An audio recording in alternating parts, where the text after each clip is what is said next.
Catholics make up roughly 25% of our country. But if you look at all Christians, Christians make up something around 70% of our country.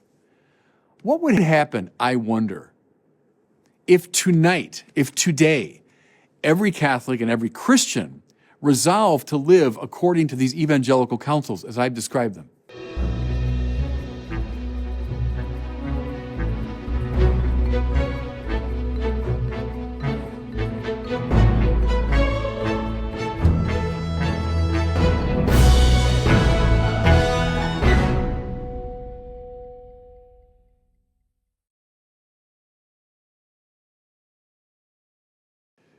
Back in the 1950s, the great Dorothy Day, the co-founder of the Catholic worker movement, expressed her dissatisfaction with a common distinction at the time, namely between a commandment spirituality that was appropriate to the laity and a council's spirituality appropriate to priests and religious. Now, what did that mean? It meant that, well, the laity are called to obey the 10 commandments, to do the basics of the moral and spiritual life. But it's the spiritual athletes, the priests and religious, who are called to a council spirituality, where they follow the evangelical counsels of poverty, chastity, and obedience. Of course, they follow the commandments. That was taken for granted. But they were seen as operating at a somewhat higher level.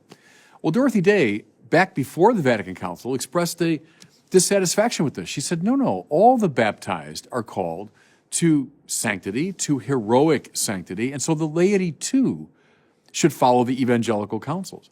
Now, Vatican II, I think it's fair to say, ratified Dorothy Day's perspective when it spoke of the universal call to holiness. Though laity and clergy realize these counsels in different ways, all the baptized are called to a high level of spiritual attainment. So I wanted to say a few simple things about this. What does it mean for the laity to follow not just the 10 commandments, of course, that's always taken for granted, but also to follow the evangelical counsels? We'll take poverty first.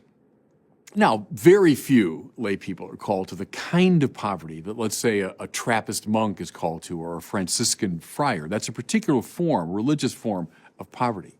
But all lay people, every baptized person is called to poverty in this sense of detachment from the goods of the world. I've often told you that Thomas Aquinas names these 4 great worldly goods: wealth, pleasure, honor, and power. Good in themselves, and we seek them naturally, but when we make them central to our lives, our spiritual lives become skewed. What happens is we become, in short order, addicted to these 4 things.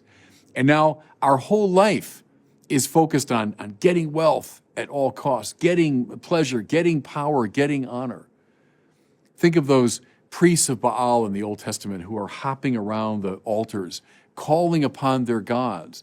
And of course, no fire comes because we don't find our ultimate happiness and satisfaction in these worldly things. And in fact, as they hop around the altar, they also wound themselves. That's a sign of the addictive power of getting attached to these things. And so every baptized person, every spiritually alert person, is called upon to become poor.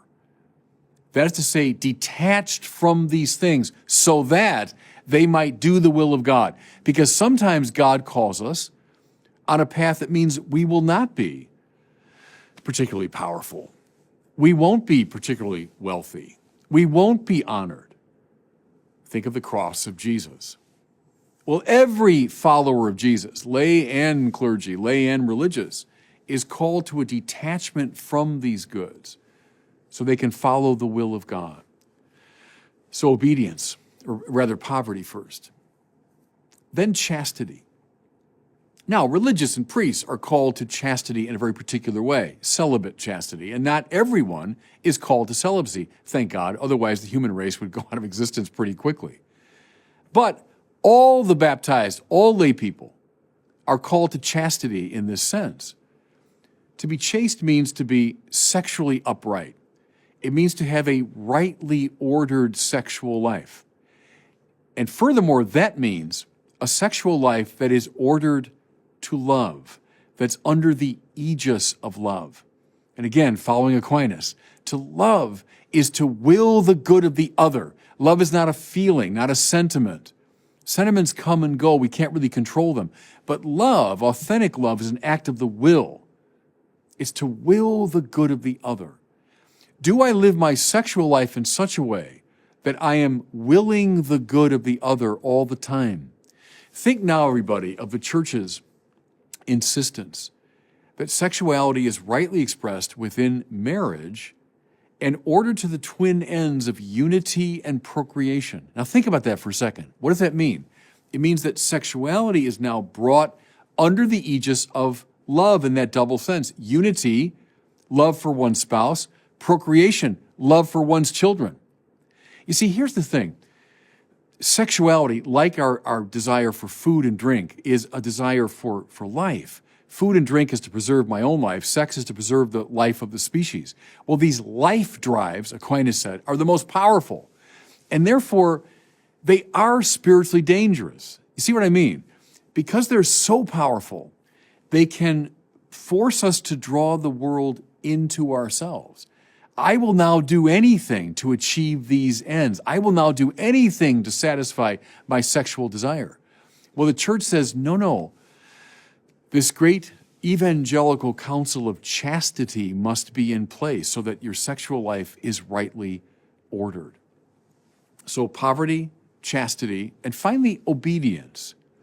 Now again, there's a particularly clerical dimension of this. So when I was ordained a priest, I put my hands in the hands of Cardinal Bernardine, who ordained me, and I promised obedience to him and his successors. At the time, I barely knew him, much less his successor, who had a huge impact on my own life. I've, in that act, surrendered career and aspirations. I'm saying, no, look, my life belongs to you. I'll be obedient to you. Well, that's a clerical, religious form of obedience. But see, every baptized person is called to an analogous obedience. What do I mean? Well, obedire just means to listen in Latin, right? It means you listen to a higher voice. There's all kinds of voices around us that are calling us to, follow them. Do this, do that. Come after this good and that good. Fine. But then beyond those, there's the voice of God. The Bible might symbolize that as a physical voice coming from the clouds. Don't think of it literally, but it's a symbol of this higher summons, the summons to live a life in radical relationship to God. See, and that's obedience. What voice do I listen to finally? The voices of the world or to the higher voice of God? Everything will depend upon that. I say, especially to young lay people just beginning your careers, what voices are you going to follow? The highest voice, the voice of God, or these lower voices of the world? Everything else in your life will follow from that basic decision. To be obedient is to listen to that voice. Now, I want to close with this. Catholics make up roughly 25% of our country. But if you look at all Christians make up something around 70% of our country. What would happen, I wonder, if today, every Catholic and every Christian resolved to live according to these evangelical counsels as I've described them? What would happen if today every Christian said, I'm going to live in radical detachment from the goods of the world? Think of the missionary and evangelical energy that would be unleashed. What if today every Catholic, every Christian said, I'm going to live chastely. I'm going to have my sexual life ordered to love. What would happen to the pornography industry in our country? What would happen to human trafficking? What would happen to child sexual abuse? What would happen to so many marriages that are threatened by adultery, etc.? I mean, we'd revolutionize society overnight if every Christian resolved to live according to chastity. And what if today every lay person said, I'm going to live in obedience. I'm going to listen to the voice of God. I'm going to follow the promptings of what God wants me to do. Vatican II, everybody, spoke about the universal call to holiness. Why? For the sake of the world, so that the lay people, having been taught and sanctified by the clergy, could now go forth to Christify the world, to transform the world. Well, see, what Dorothy Day saw, what the Vatican II fathers intuited was, the way to do this is to embrace this council's spirituality: poverty, chastity, and obedience. If we all adopted those tonight, today, we'd change the world. Thanks so much for watching. If you enjoyed this video, I invite you to share it and to subscribe to my YouTube channel.